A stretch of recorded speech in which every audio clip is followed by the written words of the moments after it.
महाराष्ट्र देशात अनेक ठिकाणी खास करून महाराष्ट्रामध्ये दुष्काळी परिस्थिती येणार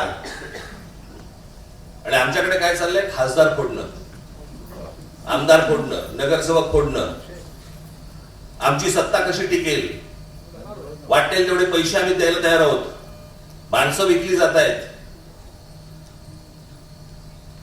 मला असं वाटतं राजकीय पक्षाच्या कार्यकर्त्यांनी या गोष्टींचा विचार करायला नाही पाहिजे, जनतेने करायला पाहिजे, लोकांनी करायला पाहिजे. की ज्यांना निवडून आणण्यासाठी तुम्ही 4-4, 5-5 तास, 2-2 तास तिथे उन्हामध्ये त्या रांगेत उभे राहिला, तो माणूस 50-100 कोटीसाठी म्हणून विकले जातात, त्यांना पुन्हा तुम्ही परत उभे करणार का? आता ही जर समजा ते परत आले तर तुमची प्रतिक्रिया काय असणार त्याच्यावरती?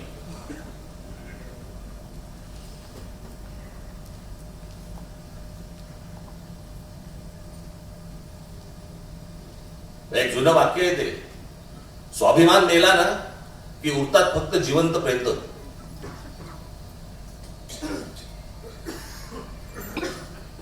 आणि हे ज्या प्रकारचं राजकारण आता महाराष्ट्रामध्ये देशामध्ये जे सुरू आहे, भविष्यातल्या येणाऱ्या पिढ्यांना आम्ही काय सांगणार आहोत? आम्ही विकले गेलो.